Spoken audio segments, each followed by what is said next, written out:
Hey guys, welcome back. Tonight, we're not chasing wars, kings, or famous battles. Tonight, we're listening to the quiet rules, the ones history never meant to keep. Rules that were born in fear, rules that were designed to be temporary, rules that once protected survival during plagues, wars, fragile empires, and uncertain nights. Medieval curfews meant to last only until danger passed. Royal marriages meant to solve a single political crisis. Imperial ceremonies meant to hold an empire together just a little longer. And childhood rituals meant to keep a city alive. But somehow, these rules never left. They moved inward, from laws into homes, from ceremonies into families, from families into childhood. Tonight's story is not about cruelty, it's about memory. It's about how humans hold on to what once saved them, even when it no longer does. Across medieval streets, royal courts, ancient empires, and the disciplined silence of Sparta, we'll gently trace how temporary solutions slowly became permanent ways of life, not through force, but through habit, not through commands, but through repetition. This is a history of whispers, not shouts, a bedtime journey through rules that outlived their danger, and the quiet cost of keeping them. So, before you get comfortable, take a gentle moment to like this video and subscribe, but only if these deep sleep history stories help you find peace, sleep better, or simply reflect on our shared journey through time. Now, close your eyes.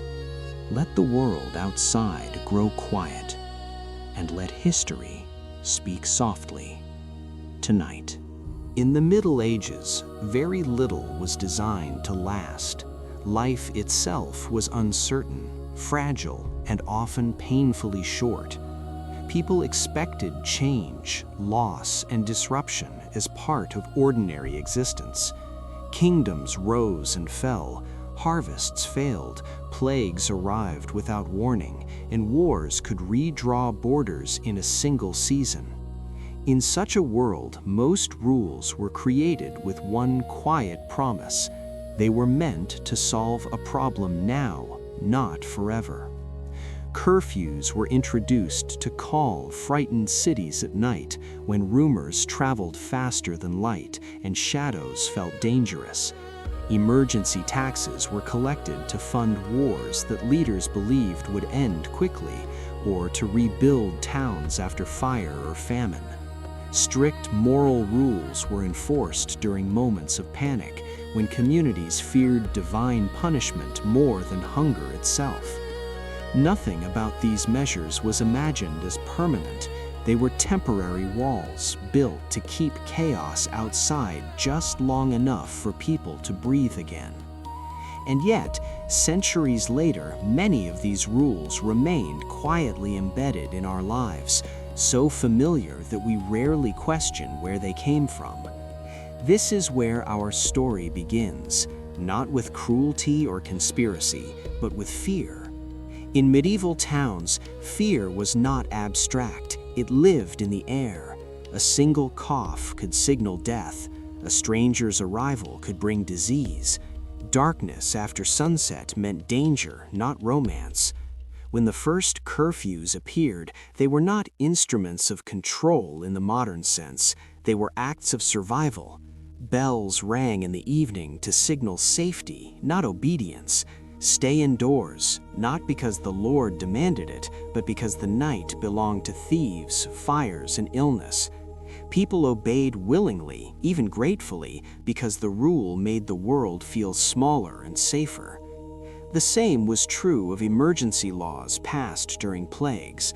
Markets closed, movement was restricted, religious rituals were intensified.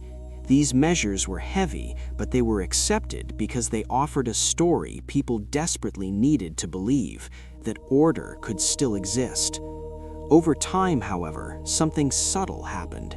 When the danger faded, the rules did not. They stayed, slightly adjusted, softened at the edges, justified in new ways. What once protected survival slowly became control, not through force, but through habit. Children grew up knowing no alternative. They inherited rules without inheriting the fear that created them. Medieval daily life slowly reorganized itself around these temporary measures until they no longer felt temporary at all. They became tradition, they became morality, they became the way things are. And the most powerful part of this transformation was its silence. No announcement declared that a curfew would last forever. No document stated that emergency taxes were now permanent obligations. Instead, repetition did the work. A rule repeated enough times no longer needs explanation. It becomes invisible.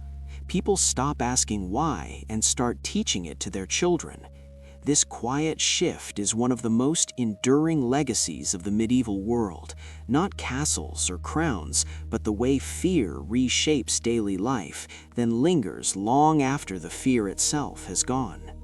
As we rest here tonight, listening to these slow echoes of history, it is worth noticing how gently this process unfolded. No villain was required, no grand decision, just ordinary people choosing safety again and again until safety became structure and structure became identity. When rules refuse to leave society, they do not disappear. They move inward, slipping from public spaces into private lives, from city gates into homes, from laws into expectations. And it is there, in marriage, love, and personal fate, that their influence becomes most intimate. But before we follow them there, we remain for a moment in the medieval street, listening to the bell that once promised protection, unaware that its echo would last for centuries. When we look more closely at medieval life, we begin to see that fear rarely arrived alone. It was almost always accompanied by explanation. People did not simply endure plague, war, or famine in silence. They searched desperately for meaning, for causes that could be understood and controlled. In a world without modern science, religion became both comfort and framework. During outbreaks of disease, communities were told that illness was not random but purposeful. It was punishment, warning, or correction. This belief did not arise from cruelty. It arose from the human need to believe that suffering followed rules, because rules imply order, and order implies that survival is possible. Temporary religious rituals multiplied during these moments. Extra days of prayer were added. Fasting became stricter. Public confessions were encouraged. People marched together, sang together, repented together, believing that collective discipline might convince God to lift his hand. At first, these rituals were clearly framed as emergency responses. Once the danger passed, life was supposed to return to normal. But normal never quite returned. Each crisis layered new expectations on top of the old ones. What began as temporary devotion slowly hardened into permanent morality. Over time, people forgot which rules had existed before the plague and which had been added during it. All of them blended into a single moral landscape. Medieval daily life became structured around constant readiness for judgment, both divine and social. This is how fear learns to hide. It disguises itself as virtue. The same pattern appeared during periods of war. When armies moved through villages, survival depended on obedience. New laws restricted travel. Silence was encouraged. Loyalty was demanded. These measures were meant to protect communities from accusation or destruction. A wrong word could invite violence. A wrong gesture could mark someone as an enemy. Once again, the rules were introduced as temporary shields. Behave correctly now, and you may live to see peace return. But when the wars ended, the habits remained. Suspicion lingered. Silence felt safer than speech. Authority became something to obey instinctively, not question. Children born after the conflict inherited these reflexes without understanding their origin. What had once been a rational response to danger became an inherited posture toward life itself. Perhaps the most subtle transformation occurred in the realm of morality. During moments of crisis, societies often tighten moral boundaries. Pleasure becomes suspect. Joy feels dangerous. Strict codes of behavior are promoted as proof of seriousness and worthiness. In medieval Europe, outbreaks of disease were frequently followed by renewed campaigns against indulgence. Clothing was regulated. Celebrations were curtailed. Bodies were disciplined. These measures were presented as temporary sacrifices, small prices to pay for divine mercy or communal survival. Yet over time, sacrifice turned into identity. To be good meant to restrain oneself, not only during crisis, but always. The memory of why restraint was necessary faded, but the expectation remained. This is one of the quiet truths of medieval rules. They did not survive because they were enforced forever, but because they were taught gently, repeatedly as moral common sense. People internalized them. They learned to police themselves. What once required fear began to function through habit. And habit, unlike fear, does not announce itself. It feels natural. It feels inevitable. As we drift through these centuries tonight, it becomes clear that medieval society did not entrap itself intentionally.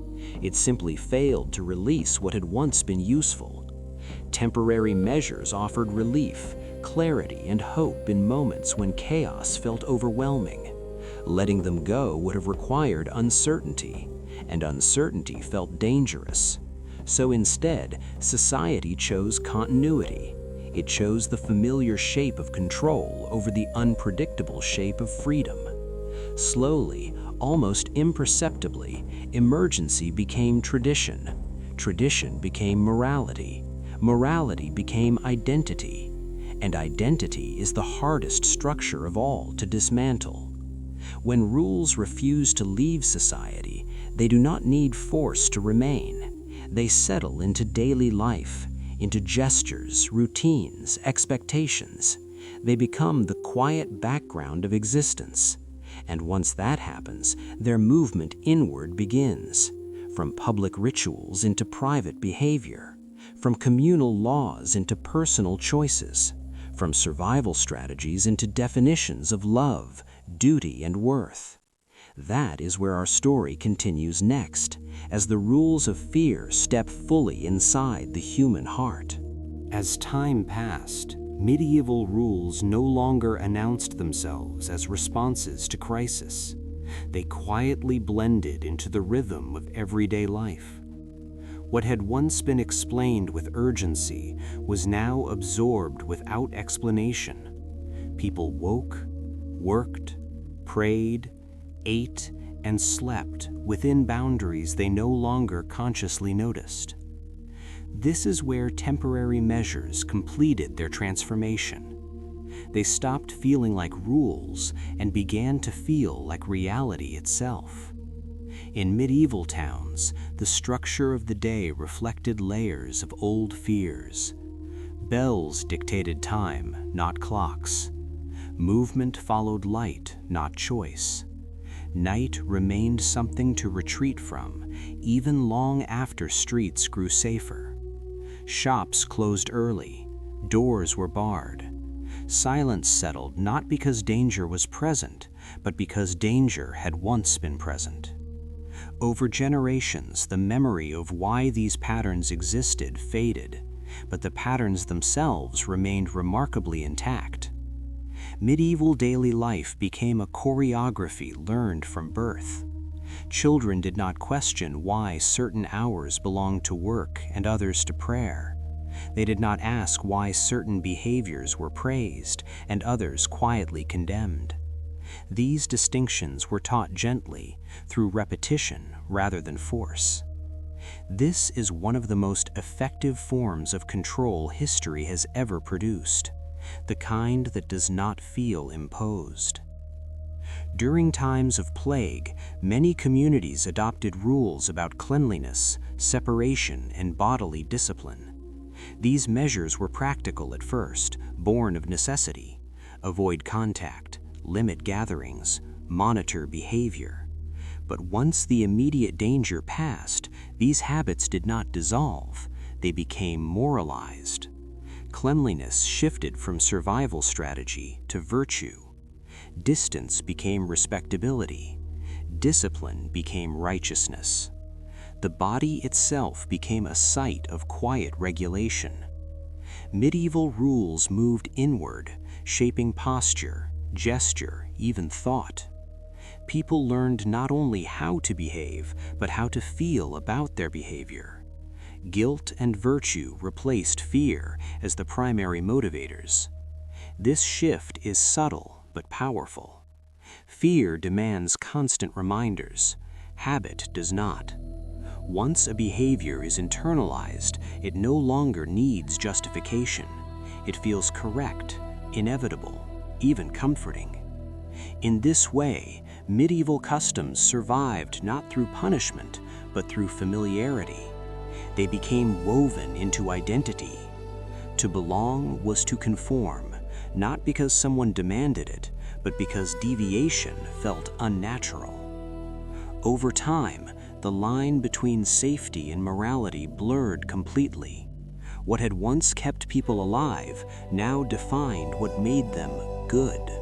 And goodness is far more persuasive than fear. Medieval rules endured because they promised meaning. In a world full of uncertainty, structure offered reassurance. Knowing when to wake, when to pray, when to be silent, and when to submit provided a sense of order that felt protective. Letting go of these structures would have meant facing the vast unknown again. So society chose continuity. It chose the comfort of the familiar, even when the familiar no longer served its original purpose. This choice was rarely conscious. No council gathered to declare that temporary rule should become eternal. The process unfolded through countless small decisions, passed quietly from one generation to the next. A parent corrected a child. A priest offered guidance. A neighbor expressed disapproval. Each moment reinforced the same invisible framework. Over centuries, this framework became indistinguishable from culture itself. Medieval daily life did not feel oppressive to those living within it. It felt normal. That is perhaps the most important lesson these rules teach us. Control does not always arrive with chains. Often it arrives as routine. It arrives as tradition. It arrives as the quiet expectation that things have always been this way, and therefore should remain so. As we rest here tonight, drifting through these patterns of long ago, it becomes easier to see how deeply the past still breathes beneath modern life. The medieval world did not vanish, it settled. It learned how to endure by becoming ordinary. And once something becomes ordinary, it becomes almost invisible. This invisibility is what allowed temporary rules to outlive the crises that created them. They no longer needed fear to sustain them. They needed only time. And time, in its slow and patient way, did the rest. Yet this movement inward, from public law to private habit, was only the beginning. Because once rules shape daily life, they eventually seek their most intimate home. They begin to define relationships, expectations, and destiny itself. It is there, in the realm of marriage, love, and personal fate, that the legacy of medieval fear becomes deeply personal. And that is where our story moves next. By the time medieval rules had fully settled into daily routines, their next destination was inevitable. They moved from streets and schedules into relationships. What once governed crowds now began to govern intimacy. Marriage, family, and personal duty became the quiet containers where temporary rules found their longest life. In moments of crisis, medieval societies relied heavily on structure within the household. Strong families meant stable communities. Clear roles reduced uncertainty. During plagues and wars, marriage was encouraged not primarily for love, but for order. It bound property, regulated inheritance, controlled sexuality, and produced predictable futures. These arrangements were often framed as temporary necessities, ways to stabilize society until danger passed. Love could wait, choice could wait, survival could not. But once peace returned, the structures remained. Marriage had proven useful, not just socially, but morally. It offered a visible symbol of obedience to order. Over time, this symbolism grew stronger than its original purpose. People began to believe that marriage itself was inherently virtuous, rather than a response to historical conditions. Expectations hardened, roles became fixed. The flexibility once allowed during emergencies disappeared. Temporary arrangements became permanent identities. A husband was not simply a man fulfilling a role during uncertain times, he became the role. A wife was not someone adapting to circumstances, she became the circumstances. Duty replaced choice so gently that many never noticed the exchange. The same transformation occurred within family life. Obedience, once emphasized to protect households from external threat, became a moral absolute. Children were taught submission not as a survival tactic, but as a measure of character. Respect for authority was no longer about safety, it became about worth. These values were transmitted quietly, through stories, rituals, and everyday correction. No one needed to explain that these rules had once been temporary. By now, that knowledge had vanished. The rules felt timeless, they felt natural. This is how medieval fear achieved its deepest victory. It did not remain in laws or institutions, it reshaped expectations of love, loyalty, and destiny. People learned to measure their lives not by fulfillment, but by compliance. Happiness became secondary to propriety. Desire was tolerated only when it aligned with structure. Anything outside the structure felt dangerous, even sinful, long after the original danger was gone. What began as collective survival strategy evolved into personal obligation. The individual became the guardian of the system, enforcing its rules upon themselves and others. Social pressure replaced external force. Shame replaced punishment.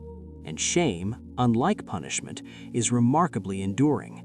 It lives quietly in the mind, passed down like an inheritance.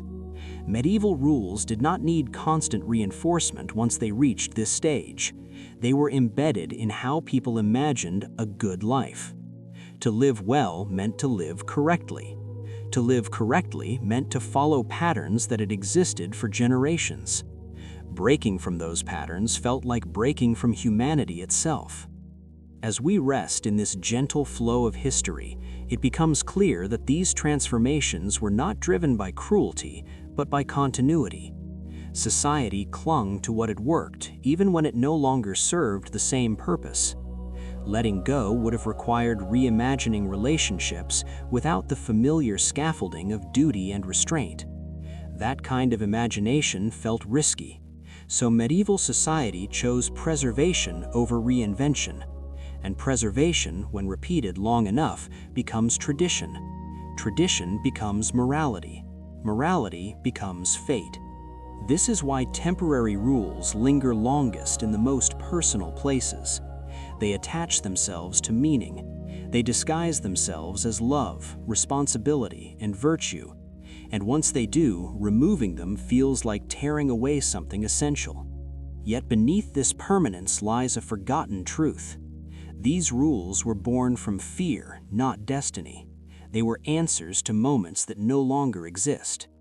Remembering this does not require rebellion, it requires awareness. Tonight, as we move slowly through these inherited patterns, we are not judging the past, we are listening to it. We are noticing how gently it shaped the private worlds of those who lived within it, and how quietly it continues to echo. With this understanding, we are ready to step into the final movement of this chapter, where the story pauses, reflects, and prepares to turn toward the individuals whose lives were most profoundly shaped by rules that were never meant to last. As this chapter gently comes to rest, we can see the medieval world not as a place frozen in darkness, but as a long, quiet experiment in survival. Its people did not wake each morning intending to build systems that would outlive them by centuries. They were responding to immediate danger, making careful adjustments to protect what little certainty they had. Each rule, each ritual, each restriction was shaped by a simple hope that tomorrow might be safer than today. And for a time, those hopes were fulfilled. Curfews calmed restless streets. Moral codes gave frightened communities a sense of purpose. Structured families created islands of stability in a sea of uncertainty. The tragedy, if it can be called that, lies not in the creation of these measures, but in their endurance. What was meant to be temporary was never properly released. Over generations, the memory of crisis faded, but the structures it produced remained firmly in place. Fear transformed into habit, habit transformed into identity, and identity transformed into fate. This process was not violent, it was quiet. It unfolded through repetition, through teaching, through the subtle reassurance that following the familiar path was safer than exploring a new one. Medieval rules survived because they learned how to feel comforting. They promised order in a world that often felt unmanageable. Even when the original dangers disappeared, the comfort remained. And comfort, once internalized, is rarely questioned. As listeners resting here tonight, we are not asked to judge the past or dismantle its legacy. Instead, we are invited to notice it, to recognize how deeply history settles into ordinary life. The medieval world did not vanish with the arrival of new centuries. It softened, adapted, and slipped quietly into the background of modern existence. Many of the expectations we live with today carry faint echoes of bells that once rang at dusk, of prayers whispered during plagues, of rules enforced not by cruelty, but by fear of the unknown. Understanding this does not require alarm, it requires patience. History, especially the kind meant to rest, does not shout, it murmurs, it speaks softly, reminding us that human societies rarely let go of what once kept them alive. And so, as this first chapter closes, we pause at the threshold between structure and story. We have traced how temporary rules became permanent companions, shaping not only cities and customs, but hearts and homes. In the chapters that follow, we will step closer to individual lives where these inherited expectations pressed most heavily. We will see how systems built for survival came to define love, duty, and destiny itself. But for now, there is nothing to resolve, nothing to correct. There is only the gentle understanding that much of what surrounds us was born from fear, preserved by habit, and carried forward by time. Let that thought settle softly, like dust in a quiet room. The medieval bell has finished ringing for the night. The streets are still, and we are ready to move onward into the lives shaped by rules that never truly learned how to leave. Some lives are shaped by choice. Others are shaped long before the first choice is ever offered. Mary Tudor's life belonged to the second kind. She was born into a world where marriage was not a promise of companionship, but a mechanism of balance. In Tudor England, royal marriage was never meant to be permanent in its emotional weight. It was designed as a temporary solution to immediate political problems. Alliances needed to be secured. Conflicts needed to be softened. Succession needed to be stabilized. A wedding could quiet enemies more effectively than an army, at least for a time. For those who arranged these unions, marriage was an instrument, not a destiny. But for the woman inside it, the instrument never stopped playing. Mary grew up surrounded by this understanding, though it was rarely spoken aloud. From childhood, her body, her future, and even her emotions were treated as extensions of statecraft. Her value lay not in who she was, but in what she could connect. A marriage treaty was expected to do its work and then fade into the background, replaced by new negotiations, new concerns, new urgencies. Yet the life bound to that treaty did not fade. It continued day after day, carrying the weight of decisions made in distant chambers by men who would never share her loneliness. This is where the quiet tragedy of temporary solutions begins. What is meant to resolve a moment often refuses to release the person tasked with embodying it. Mary's education prepared her not for love, but for endurance. She learned languages, manners, devotion, and restraint. She learned how to represent stability in uncertain times. She was taught to be patient, obedient, and useful. These qualities were praised as virtues, yet they were also tools, sharpening her readiness to accept a future already written. The political marriage was described as a bridge, something crossed to reach peace. No one spoke of what it meant to live on the bridge indefinitely.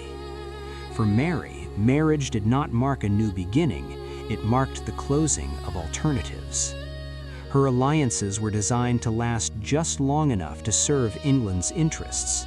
If they failed, another arrangement could be made. The system allowed flexibility for the state, but not for the individual. A queen could be replaced in negotiation, but not in memory. Her life bore the imprint of decisions that were never revisited once their usefulness expired. This imbalance is central to understanding Mary Tudor's story. Temporary alliances created permanent loneliness, not because anyone intended cruelty, but because the system prioritized continuity over compassion. The needs of the realm moved on quickly. The lives bound to those needs did not. In the soft telling of history, we often describe royal marriages as strategic successes or failures. We count alliances gained or lost. We trace treaties signed and broken. But we rarely linger on the interior silence that followed the ceremony, when the banners were folded away and the political urgency passed. Mary lived in that silence. Her days were shaped by obligation long after the reasons for that obligation had faded from collective memory. This is the human cost of temporary solutions that never learn how to end. As we rest here tonight, listening to her story unfold slowly, it becomes clear that Mary Tudor was not simply a queen navigating personal hardship. She was a living reminder of how systems outlast their justifications. Her life illustrates how a rule created to stabilize a moment can quietly consume a lifetime. And this pattern does not belong only to one woman or one era.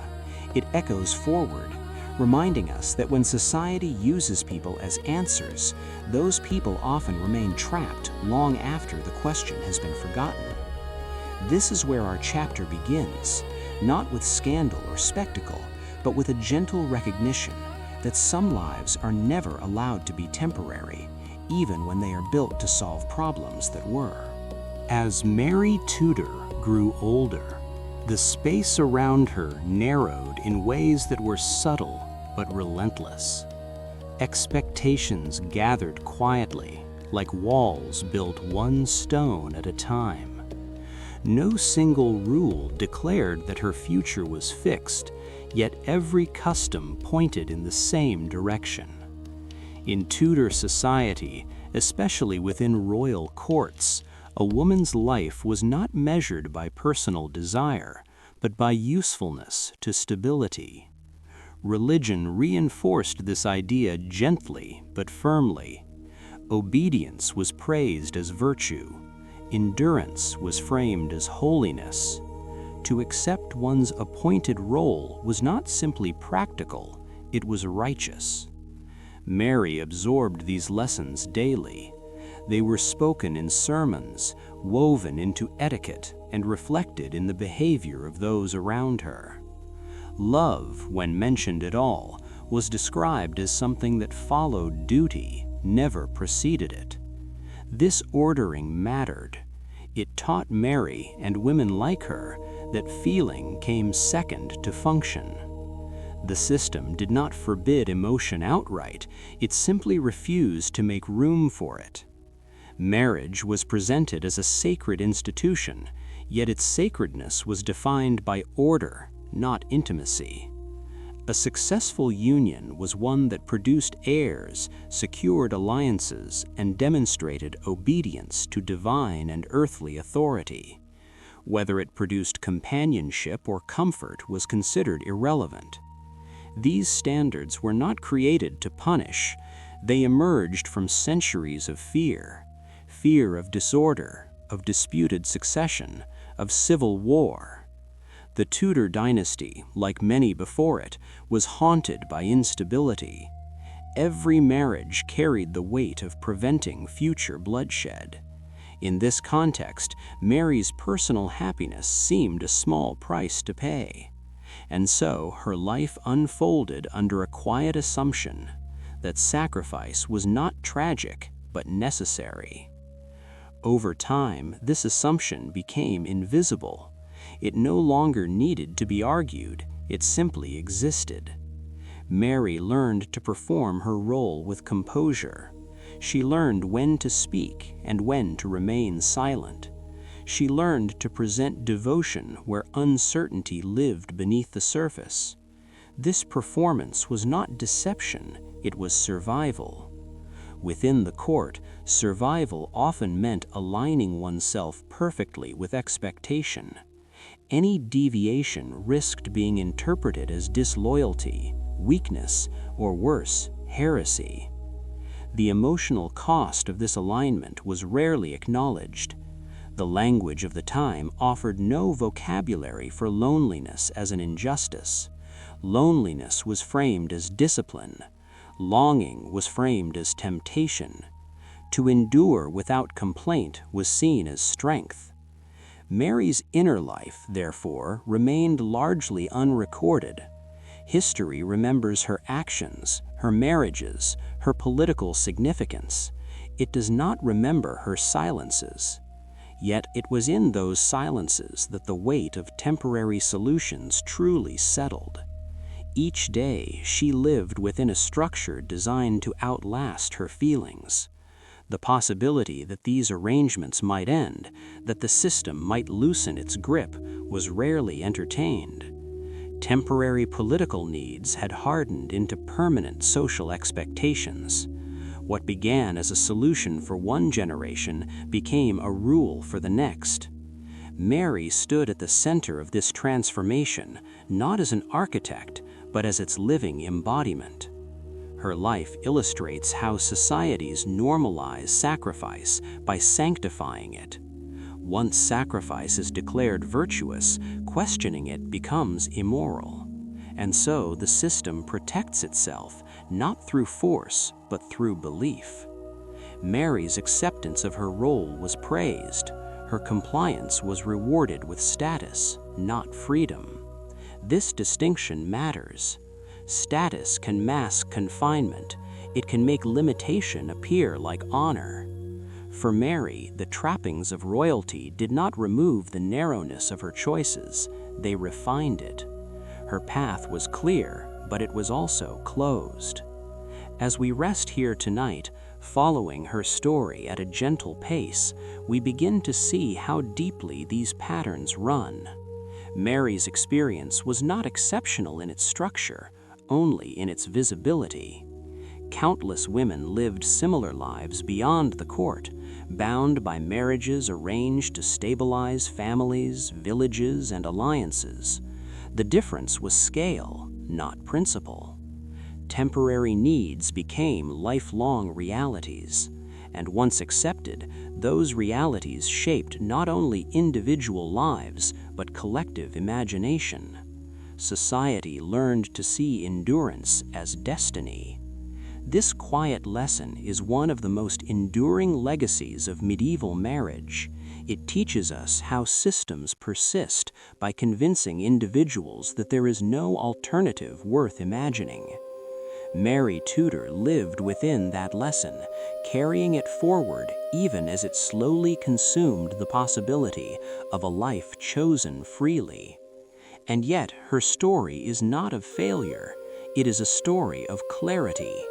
It reveals how deeply temporary solutions can reach when they are allowed to define virtue itself. As Mary Tudor's life unfolded, the pattern that governed her existence became clearer, though never kinder. Royal marriage by design was never meant to be singular. It was part of a sequence, a mechanism that could be reset whenever circumstances changed. If one alliance weakened, another could be forged. If peace failed, a new arrangement could be imagined. For the state, this flexibility was strength. For Mary, it meant that her life was never allowed to settle. Each union carried the quiet knowledge that it might be provisional, valued only as long as it served its purpose. This is the cruel efficiency of temporary solutions when applied repeatedly. They create continuity for systems while producing fragmentation for individuals. Mary lived within a structure that could replace outcomes but not experiences. Treaties could be rewritten, partners could be exchanged, but the emotional residue of each transition remained with her. Over time, this residue accumulated into a persistent sense of impermanence. Not the freedom of impermanence, but its opposite, the understanding that one's place was never fully secure, yet never fully escapable. Mary's marriages were expected to stabilize the realm, not her inner world. When alliances faltered, the solution was not reflection, but repetition. Another union, another ceremony, another promise framed as necessary, urgent, and temporary. The language surrounding these decisions rarely acknowledged the human cost. Instead, it emphasized duty and inevitability. History often presents these moments as isolated events, but lived experience does not reset between chapters. Mary carried each ending forward into the next beginning. This is how temporary arrangements stretch into a lifetime of adjustment. The court moved on quickly. New negotiations demanded attention. Political urgency has little patience for lingering emotion. Mary, however, remained within the continuity of her own memory. She understood that her value was conditional, tied to usefulness rather than presence. This understanding shaped how she inhabited her role. She learned to expect replacement, even when it had not yet arrived. This expectation did not produce rebellion, it produced caution. Caution became composure. Composure became distance. Over time, the distance between Mary and the idea of personal fulfillment grew so wide that fulfillment itself began to feel unrealistic. In such an environment, love was not forbidden, but it was never allowed to take root. Love requires stability. It requires the belief that one's place will endure long enough to matter. Mary was denied that belief. Each marriage existed under the shadow of its potential irrelevance. The solution that created it was always imagined as temporary, even if its consequences were not. This contradiction lies at the heart of her story. Temporary alliances created permanent loneliness, because loneliness thrives where continuity is denied. Mary's world valued adaptability over attachment. To remain useful, she had to remain flexible. To remain flexible, she had to remain emotionally contained. The system rewarded this containment. It praised her resilience, her dignity, her apparent strength. Yet these qualities were cultivated at the cost of intimacy. Mary became adept at surviving transitions, but survival is not the same as living. Her experience reveals a broader truth about medieval power. Systems built to endure instability often do so by transferring instability onto individuals. The realm remains steady while lives absorb the shock. This transfer is rarely acknowledged because acknowledging it would challenge the morality of the system itself. And so, Mary's repeated repositioning was normalized. It was framed as service. It was framed as honor. It was framed as destiny. But destiny, in this context, was simply the long shadow cast by short-term decisions. As we rest here tonight, listening to her story with patience rather than judgment, we begin to sense how exhausting this cycle must have been. To be continually redefined, yet never released. To be necessary, yet never secure. Mary's life teaches us that temporary solutions do not always fade. Sometimes they repeat. And repetition, when extended across years, becomes indistinguishable from permanence. This is how a sequence of temporary measures can quietly claim an entire life. Mary did not resist this process openly, because resistance was not part of the role she was given. Her strength lay in endurance, not defiance. But endurance leaves traces. It reshapes the inner landscape. It teaches the self to shrink in order to fit within shifting expectations. By the time Mary reached the later chapters of her life, the possibility of a stable personal identity separate from political function had all but disappeared. The system had succeeded. It had used temporary tools to produce a permanent outcome, a life lived in service of continuity at the expense of connection. And yet, within this outcome lies an important insight. Mary's story is not merely about loss, it is about visibility. It shows us how systems rely on repetition to normalize sacrifice, how they transform contingency into character, how they turn people into processes. This understanding prepares us for the next movement of the chapter, where we will look more closely at how Mary herself understood her situation, and how belief, faith, and meaning were used to endure what could not be changed. As the years passed, and the rhythm of replacement became familiar, Mary Tudor learned that survival required more than endurance. It required meaning. When choice is removed, meaning becomes the only remaining refuge. For Mary, faith offered that refuge, not as escape, but as explanation. Religion in the Tudor world was not merely belief, it was a framework that gave suffering a shape. Within that framework, obedience was sanctified, patience was elevated, and endurance was transformed into virtue. Mary did not invent this worldview, she inherited it, just as she inherited the expectations that governed her life.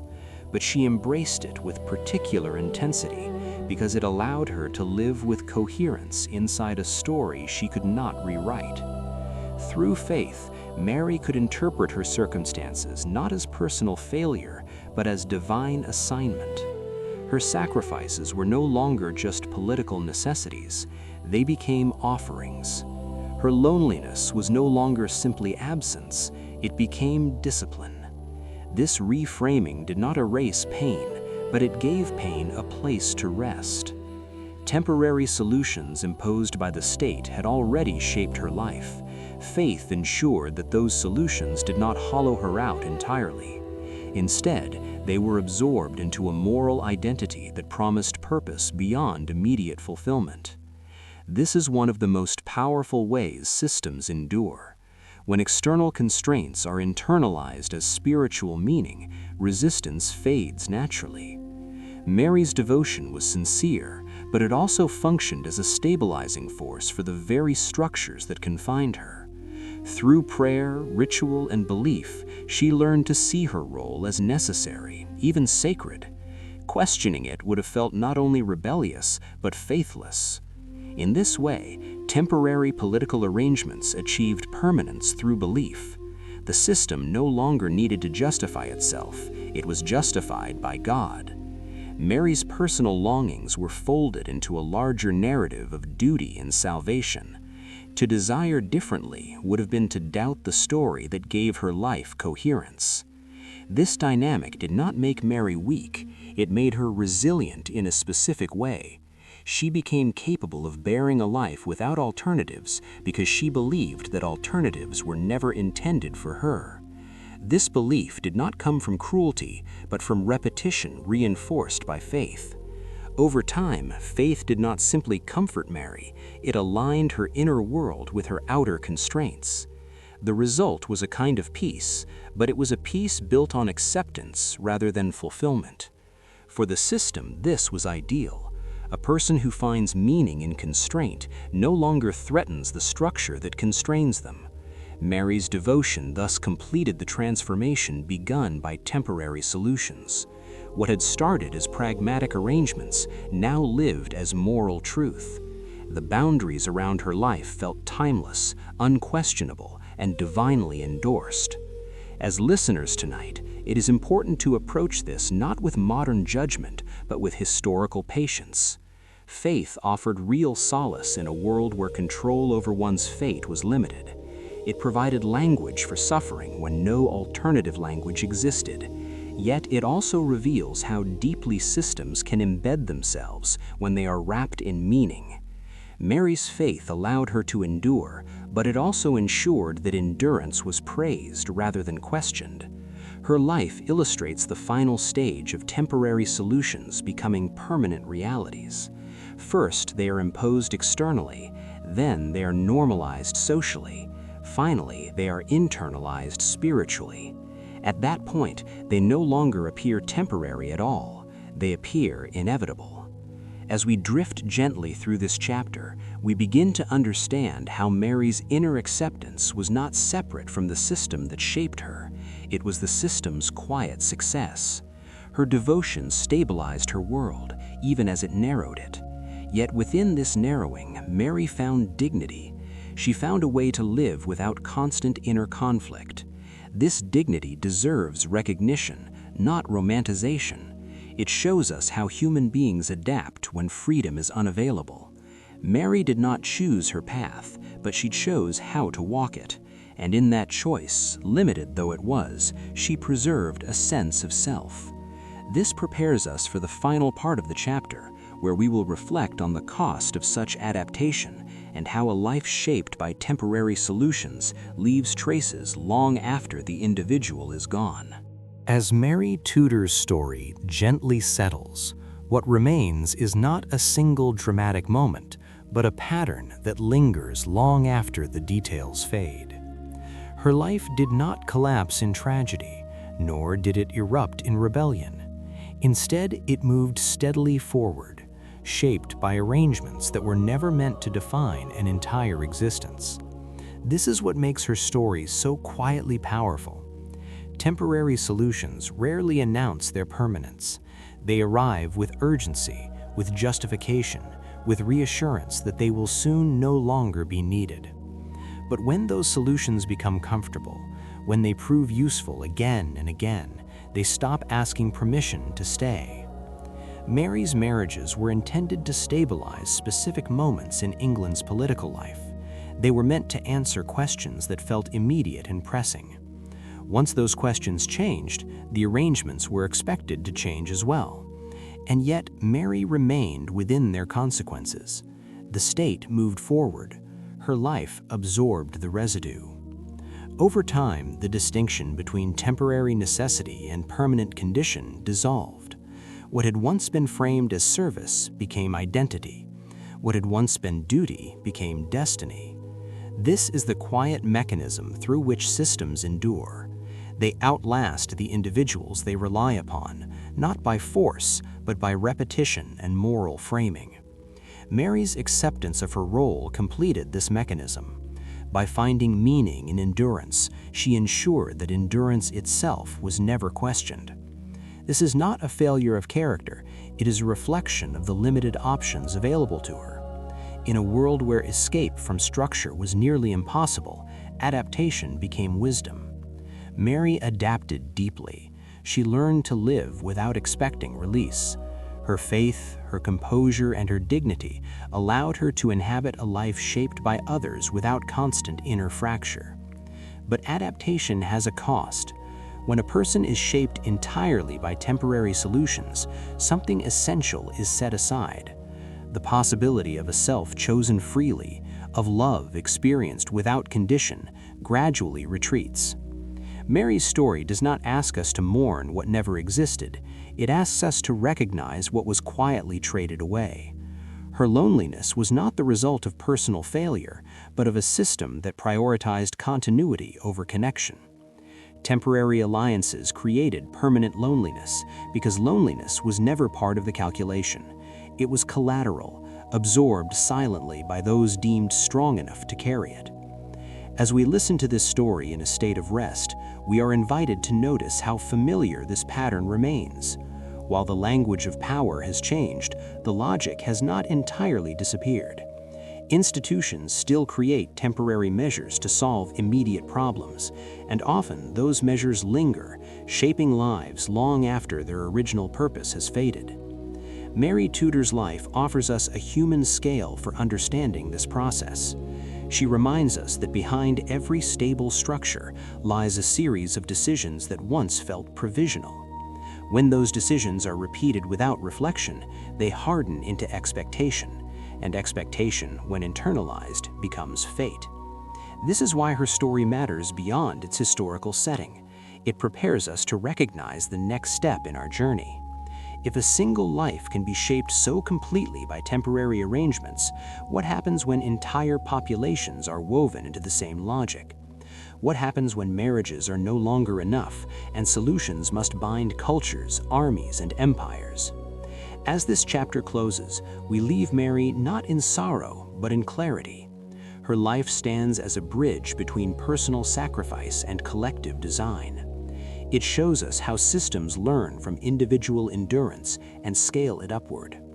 In the next chapter, we will step beyond one woman's experience and into a moment where temporary solutions were applied not to a life, but to an empire. There, in a mass ceremony meant to unify worlds, we will see the same logic expand outward. But for now, let Mary's story rest. Let its quiet lessons settle gently. Temporary solutions, when left unquestioned, do not disappear. They grow roots. And sometimes, those roots reach far beyond the lives they first touched. When the music softened and the ceremony ended, the true weight of the wedding of Susa began to reveal itself. Public unity had been declared, but private lives were only just beginning to adjust. For those who stood beneath the banners that night, the marriage was not an idea or a symbol, it was a sudden rearrangement of identity. Macedonian officers found themselves bound to Persian women whose customs, language, and memories were unfamiliar.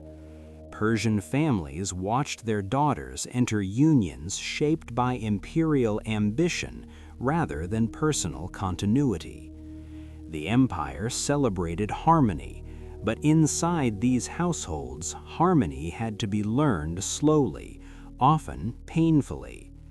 This is where the distance between ceremony and life becomes most visible. A ritual can proclaim unity in a single evening, but lived experience unfolds at a human pace. The marriages at Susa asked individuals to compress generations of cultural difference into immediate intimacy. There was no gradual introduction, no shared history to soften misunderstanding. The Susa solution assumed that proximity would naturally produce belonging.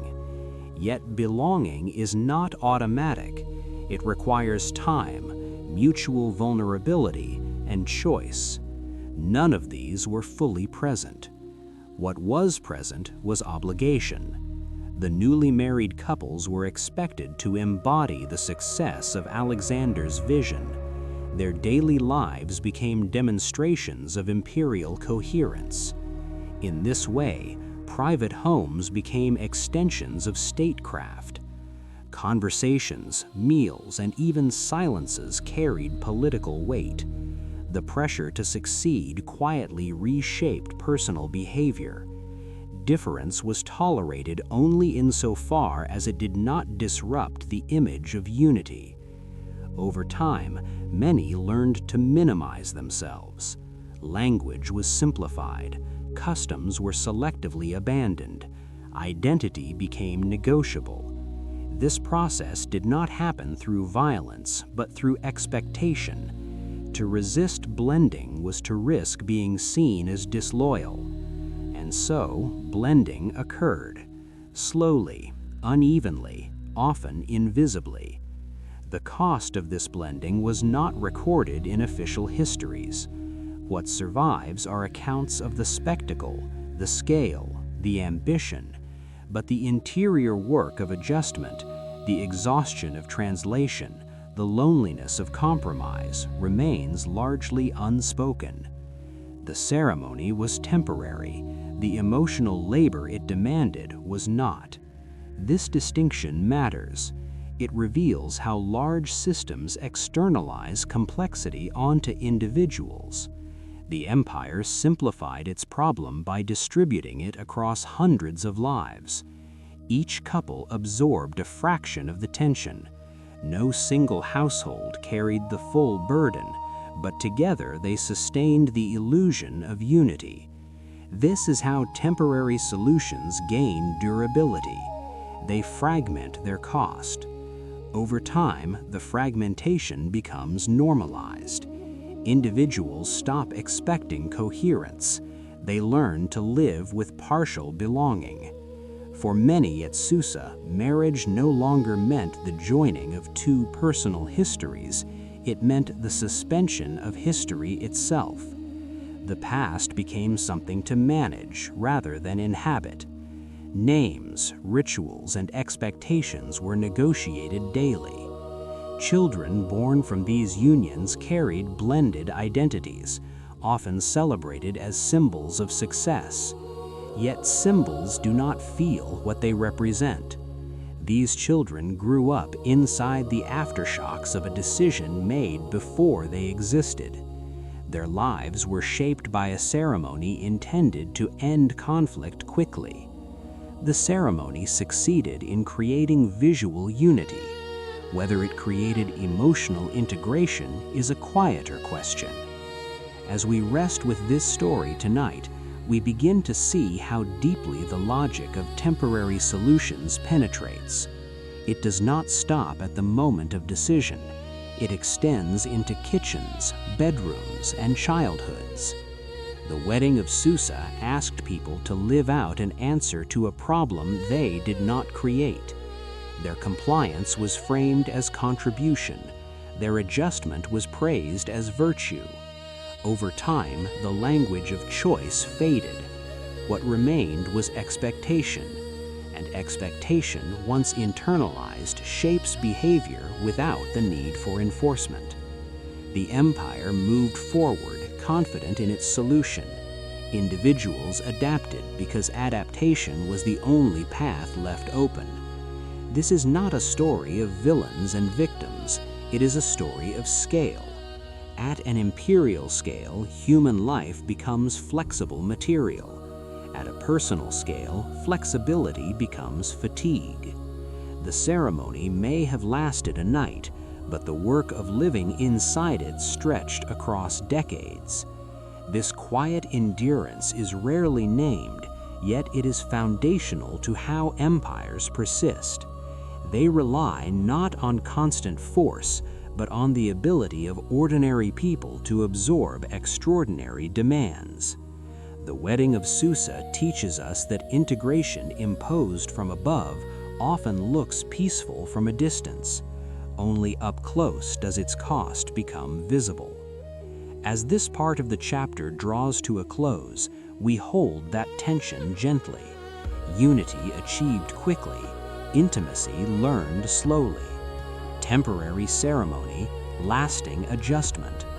In the next part, we will look at how Alexander himself understood this experiment, and how power rationalizes the use of intimacy as policy. As the story of the wedding of Susa gently comes to rest, what remains is not the spectacle of the ceremony, but the quiet architecture it left behind. The night itself passed quickly, as all nights do. The music faded, the guests departed, and the empire continued its long march forward. But the logic introduced that evening did not fade. It settled. It embedded itself into how power imagines stability, continuity, and time. The wedding was never meant to last forever. It was conceived as a temporary intervention, a swift solution to an urgent imperial concern. Yet, like all solutions built under pressure, it outlived the moment that created it. The empire learned something important at Susa. It learned that control did not always require force. It could be achieved through design, through intimacy, through shaping the most personal aspects of life in service of a larger vision. This lesson did not remain isolated. It traveled forward through history, quietly influencing how societies would later think about marriage, family, and belonging. The individuals bound together that night carried the immediate cost. Their children carried the long-term consequences, and the system itself carried the benefit. This asymmetry is the signature of temporary solutions that never truly leave. They promise relief, but deliver inheritance. They solve today's problem by shaping tomorrow's people. The wedding of Susa did not erase difference, it redistributed it. Cultural tension did not disappear, it was relocated into private spaces where it could be managed quietly, away from public unrest. This relocation made the empire appear calm. Stability was achieved not by resolving conflict, but by containing it within families. Over time, containment became normal. What began as policy became tradition. What began as ceremony became structure. This is how history hardens, not through dramatic decrees, but through repetition that feels reasonable in the moment. Alexander likely believed that future generations would live more peacefully because of his decision, and in a narrow sense, they did. Violence softened, borders blurred, exchange increased. But peace built on prearranged lives carries a particular stillness. It is quiet, but not always free. The people shaped by Susa did not choose unity, they inherited it. And inheritance, unlike choice, cannot be declined without cost.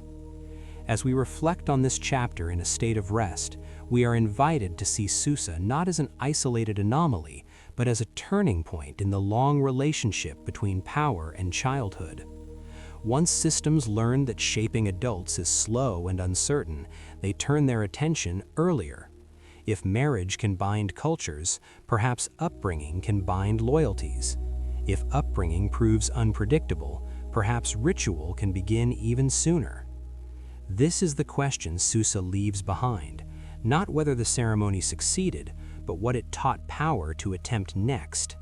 And history answers that question quietly, again and again. Societies move their interventions earlier. They design paths before individuals can wander. They shape identity before curiosity awakens. What began as a temporary ceremony becomes a philosophy of control. This philosophy does not announce itself as cruel. It presents itself as protective, as necessary, as wise.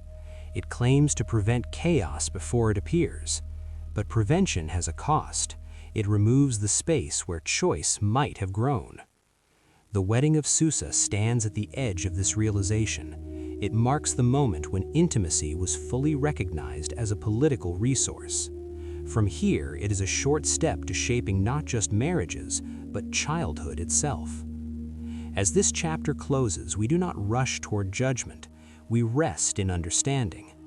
Temporary solutions often feel compassionate in their origin. They are created by leaders who fear collapse, disorder, and loss. But when those solutions become habits, and habits become systems, they quietly redefine what it means to grow up, to belong, and to choose. The legacy of Susa is not written in stone inscriptions or triumphal monuments. It is written in lives that began already aligned to expectations they never selected. And this prepares us for what comes next. If empires learned to shape people before choice existed, how far would they go? In the next chapter, we move from imperial ceremony to disciplined childhood, from Susa's marriages to Sparta's secret rites. There, the shaping begins not at marriage, not at birth, but in early youth itself. For now, let the image of Susa fade gently. One night meant to be temporary, a solution meant to be brief, and a legacy that quietly taught history how to begin shaping people before they ever had a chance to choose. Some rules do not wait for adulthood. They arrive early, quietly, before a child understands that another life might have been possible. In ancient Sparta, this arrival was not subtle. It was deliberate, it was systematic, and it was justified as survival. Sparta did not see childhood as a time of becoming.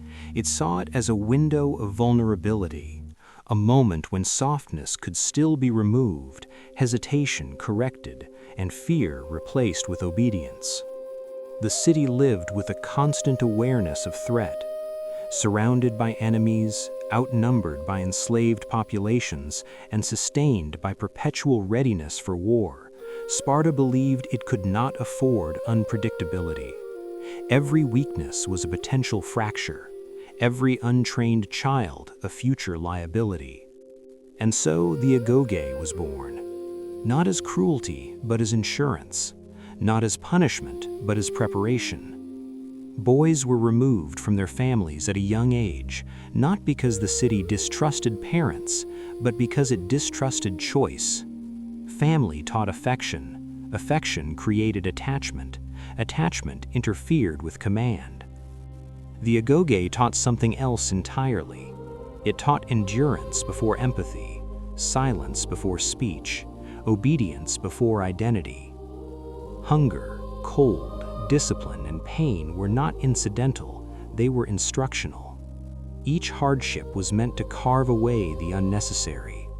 What remained was the Spartan ideal, resilient, restrained, and unquestioning. In its earliest conception, this system was meant to solve a problem. Sparta feared annihilation, it feared uprising, it feared collapse from within. Training children harshly was seen as a temporary necessity, a response to extraordinary danger. But danger, when sustained long enough, becomes atmosphere, and atmosphere shapes culture. Over time, the agoge ceased to be a response. It became definition. A Spartan was not someone who endured the system. A Spartan was someone the system had created. Choice never entered the equation. There was no alternative childhood to imagine, no softer path remembered. The ritual arrived before memory. And that is its quiet power.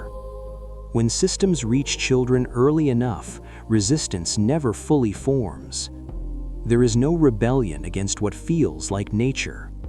The Spartan youth did not ask whether the rules were fair. Fairness is a concept learned through comparison. They had none. Discipline felt like gravity, inescapable, unquestioned, necessary. The city did not need to enforce loyalty later in life. Loyalty was grown, not demanded. It was embedded into muscle, reflex, and instinct. Fear of punishment gave way to fear of deviation. The greatest threat was no longer the enemy beyond the walls, but the idea of becoming different. This is where the story of Sparta completes the arc that began in earlier chapters. At Susa, intimacy was designed to stabilize empire. In Tudor courts, marriage was used to manage politics. In Sparta, childhood itself became policy. The temporary solution reached its earliest point. Survival no longer depended on adult decisions or ceremonial unions. It depended on shaping the human being from the beginning. What was meant to protect the city slowly became the city. Sparta did not simply have an army, it was an army, extending into schools, homes, and rituals. And because it had always been this way, few questioned it. This is how temporary rules achieve permanence. They are taught before alternatives exist. They do not need justification when they feel inevitable. As we rest inside this understanding, we can feel the quiet continuity across centuries. Humans repeat what once saved them, especially when fear lingers longer than the threat itself. The Spartans believed they were defending their way of life, and for a time they succeeded. But success came with rigidity, adaptation slowed, compassion narrowed. When the world changed, Sparta could not. The rules that once protected survival now restricted it. Yet even in decline, the image of Spartan discipline endured, admired, mythologized, repeated. Proof that systems built in fear can outlive the fear that created them. And so, as this chapter unfolds, we are invited not to judge, but to observe, to notice how easily protection transforms into identity, how quickly necessity becomes tradition, and how deeply childhood shapes what a society believes is normal. The secret rites of Spartan youth were not secret because they were hidden. They were secret because they felt natural. And when something feels natural, it rarely feels temporary. As Spartan children moved deeper into the agoge, discipline was no longer taught through explanation. It was taught through experience. Words were few, instructions were brief, meaning was absorbed through repetition and consequence. This was intentional. Sparta did not want thinkers, it wanted responders. Youth were trained not to reflect, but to react, not to question, but to endure. The rituals they underwent were framed as trials of strength, but their true function was subtler. They were tests of surrender. Hunger was imposed not merely to toughen the body, but to teach acceptance. Cold was endured not to build resilience alone, but to normalize discomfort. Pain was administered not for punishment, but for calibration. The body learned where it belonged. The mind followed. Over time, individuality softened, not through force, but through exhaustion. When one is constantly tested, the desire to stand apart fades. Survival becomes the only focus, and survival in Sparta meant conformity. The rituals were not random, they were structured to remove choice gradually. First, choice of comfort disappeared, then choice of speech, then choice of movement, finally choice of identity. Names mattered less than function, personality less than reliability. The young Spartan learned to exist as part of a unit long before he understood what a self was. This was not seen as loss, it was celebrated as clarity. To belong completely meant never needing to decide who you were. The city decided for you. This relief was powerful. Choice creates uncertainty. Uncertainty creates fear. Sparta removed fear by removing choice. And because the system began so early, it felt merciful. There was no before to miss, no alternative childhood remembered. The agoge replaced family with fraternity, tenderness with toughness, curiosity with discipline. And it worked. Sparta became efficient, predictable, stable. For generations, this stability was admired from afar. Other societies marveled at Spartan order, at the calm precision of its warriors. They saw strength. They did not always see cost. The cost lived quietly in the inner narrowing of life. Emotion became liability. Reflection became delay. Difference became danger. These values were not debated, they were rehearsed daily. Ritual after ritual reinforced the same message. The city comes first, because the city is everything. This is how temporary survival measures transform into identity. They do not announce permanence, they repeat necessity until it feels eternal. Over time, the original threat that justified the system fades into memory. What remains is habit. Habit hardens into virtue. Virtue becomes myth. Spartan discipline turned into legend not because it was questioned, but because it was admired. And admiration is a powerful shield. It prevents examination. It encourages imitation without understanding context. Even long after Sparta's decline, its methods echoed in other cultures, stripped of their original fear, but praised for their apparent effectiveness. This is the quiet afterlife of temporary rules. They migrate, they adapt, they resurface in new forms. Whenever societies feel threatened, they reach for early discipline. Whenever uncertainty grows, childhood becomes the battleground. Sparta's rites show us that when identity is shaped through ritual rather than choice, it feels strong, it feels clean, it feels final. But it also becomes brittle. Systems built on uniformity struggle with change. When the world shifts, adaptation requires imagination. Sparta trained imagination out. And so, when new threats emerged, when flexibility was required, the city faltered. Very rules that once protected survival now restricted it. Yet even in failure, the image remained. Spartan youth, silent and unyielding, became a symbol rather than a lesson. This is why this chapter matters as the conclusion of our journey.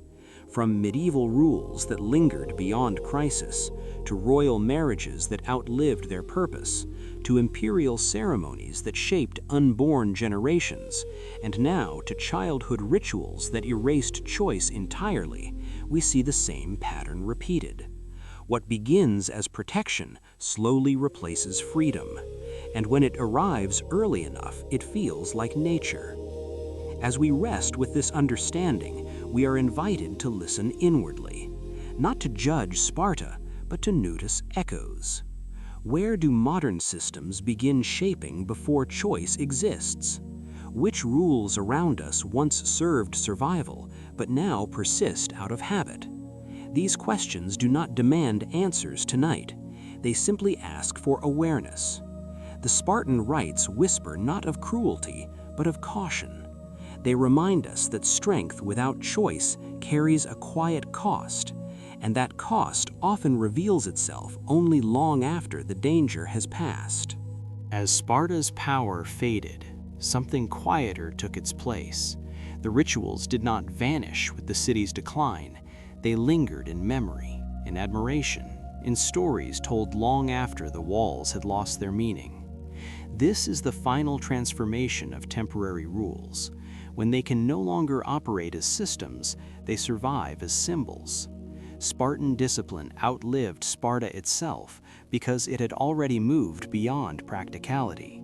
It had become an idea of strength, of order, of certainty in an uncertain world. And ideas, once detached from their original context, are difficult to release. Other societies looked at Sparta not as a warning, but as an example. They borrowed its severity without its fear, its structure without its desperation. The rituals that once responded to imminent annihilation were reinterpreted as timeless wisdom. Childhood discipline became admirable rather than alarming. Obedience became virtue. Hardness became proof of character. This reinterpretation is where the past quietly enters the present. We inherit rules not because they still protect us, but because they feel familiar. The agoge no longer trained soldiers, but its shadow trained attitudes. Endure without complaint, submit without asking, become strong by becoming silent. These ideas traveled across centuries, reshaped into education, training, and cultural expectation. And because they were framed as character-building rather than survival-driven, they escaped scrutiny. This is how the most enduring rules persist. They change their language, not their logic. They stop speaking of fear and begin speaking of excellence. But beneath the new words, the same pattern remains. Choice is limited early so that conformity feels natural later. The Spartan youth did not choose discipline. Discipline chose them. And that inversion is key. When discipline arrives before curiosity, obedience arrives before selfhood. As this chapter slows further, we can sense how gently this logic settles into everyday life, not with force, but with approval. Children praised for toughness, silence rewarded as maturity, emotional restraint framed as strength. None of these are inherently wrong, but their origin matters. When traits born from emergency become permanent ideals, societies forget how to soften again. Sparta could not soften. It could not release the armor once danger had passed. And so even when survival no longer required such severity, the severity remained. This is the danger of mistaking protection for identity. Protection is meant to be temporary. Identity is not. When the two merge, change becomes betrayal, and betrayal becomes unthinkable. Across this entire journey, from medieval curfews to royal marriages, from imperial ceremonies to childhood rites, we have followed the same quiet question. What happens when what once saved us refuses to leave? The answer is never dramatic. It is gradual. Rules stay because they are taught young. They persist because they feel normal. They endure because letting go feels unsafe. Sparta teaches us that when systems enter early enough, they do not need enforcement later. They live inside us. This realization is not meant to unsettle. It is meant to soothe. Awareness is gentle. It does not demand action. It simply invites noticing. Tonight, as we rest with these ancient echoes, we are reminded that history does not shout, it whispers. It whispers through habits, expectations, and instincts we rarely question. Some of those whispers come from moments of genuine danger.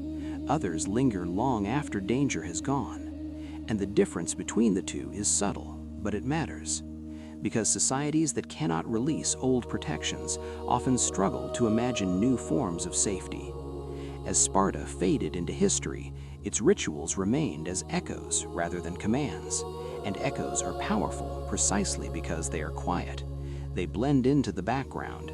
They feel like common sense. This is where this story gently turns toward you, the listener. Not to accuse, not to instruct, but to invite a soft reflection. Which rules around us were born from fear? Which disciplines were once necessary but now simply inherited? You do not need to answer. Simply noticing is enough. The Spartans believed they were shaping strength, and for a time they were. But strength that cannot change eventually becomes weight. As this part of the chapter comes to rest, we allow that thought to drift without urgency. Temporary rules are not mistakes, they are responses. But responses are meant to change when conditions do. When they do not, they become something else, something quieter, something heavier. And that is how they follow us across centuries, long after the city that created them has fallen asleep. As this journey gently comes to rest, we find ourselves not at an ending, but at a quiet recognition. Across centuries, across empires and cities, humans have carried forward what once protected them. Curfews born from plague, taxes created for emergency, marriages arranged to stabilize kingdoms, ceremonies designed to bind empires, childhood rituals meant to ensure survival. None of these began as cruelty. They began as answers. They were responses to fear, to uncertainty, to the fragile awareness that everything could collapse. And in the moment of danger, they worked. They reduced chaos. They offered structure. They created the illusion of control when control felt impossible. But time has a way of softening threats while hardening habits. What once needed urgency slowly became routine. What once required explanation became tradition. And what once was temporary quietly refused to leave. Sparta is where this pattern reached its most intimate form. The rules did not arrive in adulthood when resistance could still form. They arrived in childhood, before memory, before comparison, before the idea of choice had a name. The city did not ask its children to believe, it trained them to embody.